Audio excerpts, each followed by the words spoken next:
नमस्कार. मी संपदा वागळे. रामायणातील अपरिचित कथा या मालिकेत आपण आज पुढची कथा ऐकणार आहोत. कथा क्रमांक 3, रामबाण.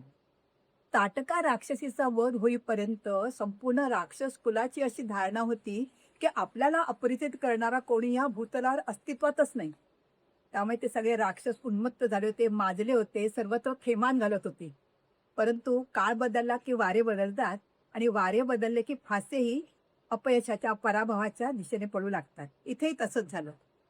तो ताटका वध करणारा रामाचा बाण हा फक्त तिचाच वध करून गेला नाही, तर संपूर्ण रावणाच्या लंकेला तो हादरा देऊन गेला.